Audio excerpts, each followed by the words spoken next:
Hi, it's Amy from Cakes with Faces. Today is all about Shibuya and what there is to do there.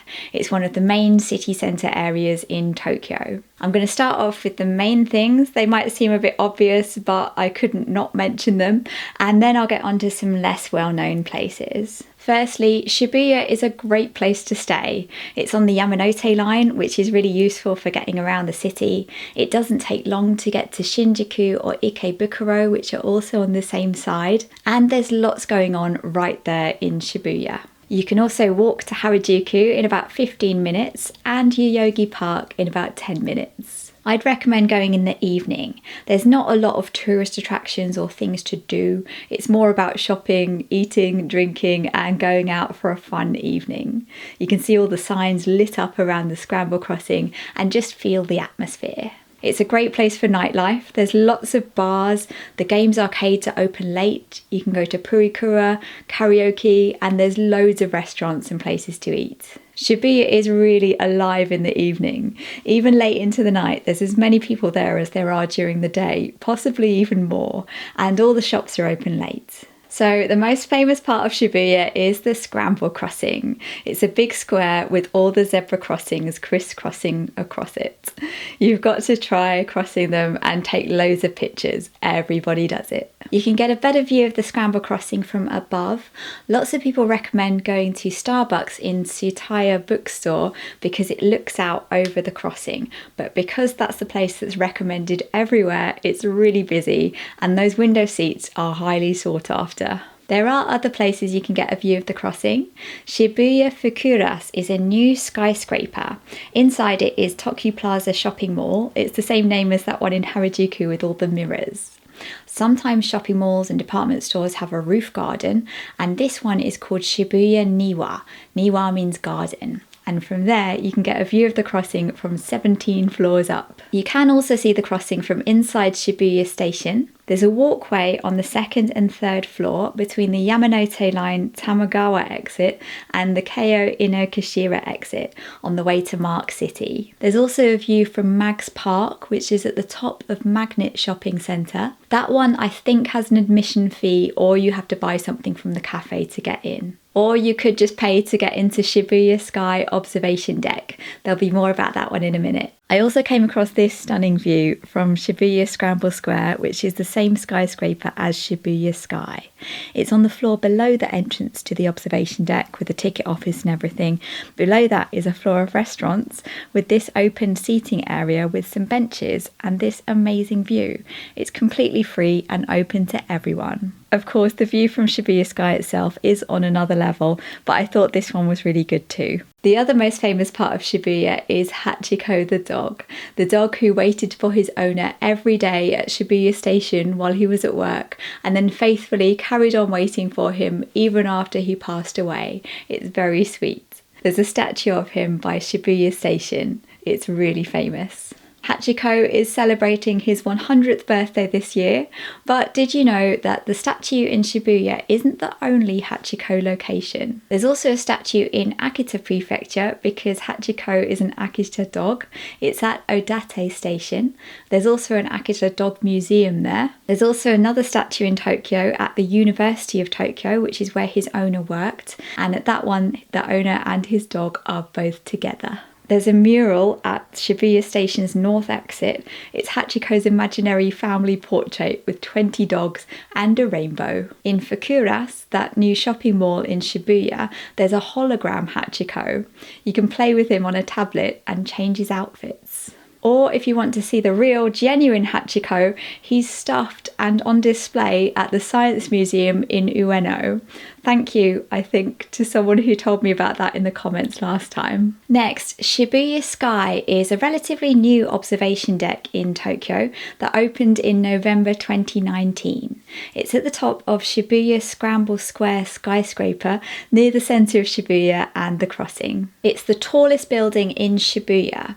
There's an open-air deck right on the top of the skyscraper, and an indoor part on the floor below, which is the 46th floor. It has 360-degree views all around of Tokyo, and it's surrounded by glass walls, so you get a really clear view. I really enjoyed it. There will be a video coming up with my tips, so subscribe if you want to see it. Next, shopping is one of the main things to do in Shibuya. There are so many shops and shopping malls. The most famous one is Shibuya 109, which has lots of cute fashion. One shop to look out for in there is Punyas, which is a brand run by comedian Naomi Watanabe. That has cute clothes in plus sizes. So if you can't find cute clothes in your size in Harajuku, it's worth a look there. Actually, there's a branch of Punyas in Harajuku as well. I got this bread t-shirt because I love bread. There's been loads of development in Shibuya over the last few years, with lots of new skyscrapers, shopping malls and developments which all look really new and shiny. One of them is Shibuya Stream, which has restaurants around a river. There's Shibuya Hikari, or Hikarie, not sure how you say that one, Shibuya Fukuras, and Miyashita Park, which is a raised park with shops underneath. I was at Miyashita Park on a Saturday night and I couldn't believe how busy it was. It was really buzzing. It felt like the whole of Tokyo was there. There's also Parco, a shopping mall with the Nintendo store, a Pokemon Center, a Capcom store, and the Shonen Jump shop. And like many of these complexes, Parco has a rooftop garden if you need somewhere to chill or to just take a minute and sit down. There's also Magnet Department Store, which has a one-piece shop, and Pop Mart, a blind box store. And if that wasn't enough, here's some other shops to look out for in Shibuya. There's a huge Tower Records that often has themed pop-ups and collaboration cafes. Loft is a large shop with homewares, general stuff, and most importantly, cute stationery. Village Vanguard has all sorts of character merch, sweets, and cute stuff. There's a Disney store that looks like a castle. Hands, which used to be called Tokyu Hands, sells homeware and pretty much everything. And there's the largest Don Quixote in Japan. That's where you find all the strange gadgets, gifts, and costumes that you see online. And it's a good place to find sweets and different flavours of Japanese Kit Kats. So yes, there's a lot of places to go shopping in Shibuya. Next, a 3D animated billboard. Shibuya Crossing Square is a bit like Times Square or Piccadilly Circus, with loads of big lit up signs and screens all around.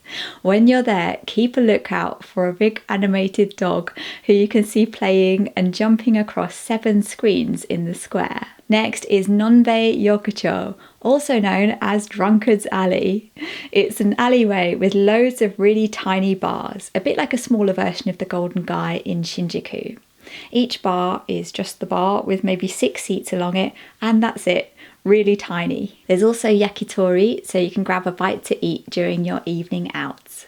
I love the look of these places with all the lanterns and how they're so picturesque in a kind of shabby way. There's also another place called Shibuya Yokocho, which is similar to the food courts I mentioned in Japan News last time. It's very themed with retro Japanese theming and loads to look at. They serve food from different regions of Japan. But if you want to go somewhere authentic, I'd recommend the first one, Nonbei Yokocho, because that's been going since the 1950s, and Shibuya Yokocho is part of Miyashita Park, which was only built in 2020. Next is the Pepper Parlour. If modern Japan is more your style, you might like the Pepper Parlour in Tokyu Plaza Mall, which is a cafe where you're served by robots. They take your order, they bring you your food, and there's also mini robots that dance and put on a show. Very cute. Next is Love Hotel Hill, which can be an interesting place to take a stroll. There's lots of love hotels, which are adult hotels where you can stay the night or just a few hours for a rest. They're often themed or really glitzy, even on the outside of the building. Perhaps the best one is Sweets Hotel Ruby. The outside is completely pink and covered in biscuits. The rooms are themed as well, with lots of sweets and candy. Something else to look out for around Shibuya is unusual public toilets. The Tokyo Toilet Project created 17 toilets around Shibuya and Harajuku, all with unusual architecture. One you might have heard of is this one, which has transparent walls until you lock the door. There's this one in a white dome and this glowing white cube. There's a map of where you can find them all on tokyotoilet.jp. Finally, if you've had enough of busy, hectic Shibuya, there's an area right next to it called Daikanyama, which is known as the little Brooklyn of Tokyo. It's a bit more chilled and leafy and a nice place to just stroll around. There's quiet little shops and cafes, and it's the sort of place where you might just stumble across somewhere really special. So that's Shibuya. We've had the famous places, where to get a view of Shibuya Crossing and the whole of Tokyo. We've had quieter alleyways, a robot cafe and an igloo toilet. Tell me your favourite places in Shibuya in the comments, and I'll be back soon with lots more Japan travel vlogs. There's so much coming up. I'll see you soon. Bye bye.